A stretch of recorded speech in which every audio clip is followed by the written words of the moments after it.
ગીર સોમનાથ જિલ્લા કલેક્ટર દિગ્વિજયસિંહ જાડેજા અને માજી સાંસદ દિનુ સોલંકી વચ્ચે ચાલી રહેલા વિવાદમાં હવે સનાતન હિન્દુ સમાજે ઝંપલાવ્યું છે। તેને લઈને તાલાલામાં સનાતન હિન્દુ સમાજે મામલતદારને આવેદનપત્ર પાઠવ્યું છે। વધુ વિગતે જાણીશું આ વિડીયોમાં। નમસ્કાર, વાઇબ્સ ઓફ ઇન્ડિયા સાથે હું યશસ્વી। ગીર સોમનાથ જિલ્લા કલેક્ટર દિગ્વિજયસિંહ જાડેજા અને માજી સાંસદ દિનુ સોલંકી વચ્ચે ચાલી રહેલા વિવાદમાં હવે સનાતન હિન્દુ સમાજ કૂદી પડ્યો છે। થોડા દિવસો પહેલા માજી સાંસદે પોતાના નિવેદનમાં કલેક્ટરને લૂંટેરા મહેમૂદ ગજનવી સાથે જોડ્યા હોવાને લઈને તાલાલા સનાતન હિન્દુ સમાજ હવે દિનુ સોલંકી સામે પડ્યો છે। તાલાલામાં આજે સનાતન હિન્દુ સમાજના યુવાનોએ મામલતદારને આવેદનપત્ર પાઠવ્યું છે અને માજી સાંસદ દિનુ સોલંકી સામે કાયદાકીય કાર્યવાહી કરવા માંગ કરી છે। તાલાલા મામલતદારના માધ્યમથી આવેદનપત્ર રાજ્યના સીએમ અને ગૃહમંત્રીને પાઠવવામાં આવ્યું છે। ત્યારે સાંભળીએ આવેદન પાઠવનાર તાલાલાના મામલતદાર આહિર સમાજના અગ્રણી અને શાસ્ત્રી મહેશ પંડ્યાએ શું કહ્યું।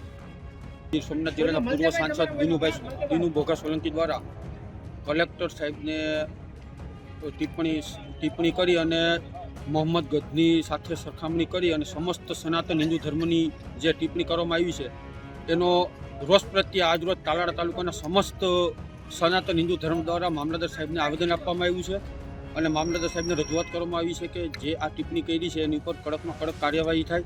આજરોજ તાલાળા તાલુકા સનાતન હિન્દુ સમાજ દ્વારા એક આવેદનપત્ર આપવામાં આવ્યું છે।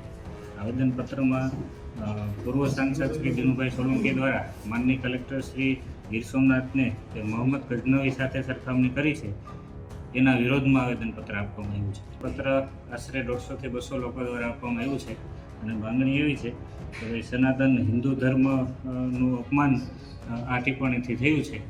સનાતન ધર્મની વાત લઈને બરોબર છે, બાકી દરેક સમાજના એક વ્યક્તિએ આવા અધિકારીને સપોર્ટ કરવો જોઈએ। એમાં એક નાનો માણસ આવું ખોટું કરતો હોય તો એને ઉઘાડો પાડવો જોઈએ આ મીડિયાવાળાએ। અને પાણીનો વિલાસ ન હોવો જોઈએ અને પાણીનો બગાડ ન હોવો જોઈએ, પણ જે એમના માટે જે સંબોધન એમણે પૂર્વ સાંસદ શ્રી દિનુભાઈ દ્વારા જે કરાયેલ છે એનો અમે સનાતન ધર્મ સંરક્ષક સમિતિ દ્વારા સખતમાં સખત વિરોધ કરીએ છીએ, વખોડીએ છીએ અને આવા શબ્દોનું જે પ્રયોજન ઉચ્ચારણ કરેલું છે તેના વિરુદ્ધ સખત કાર્યવાહી થાય એવી અમારી સનાતન ધર્મ સંરક્ષક સમિતિ દ્વારા એવી માગણી છે અને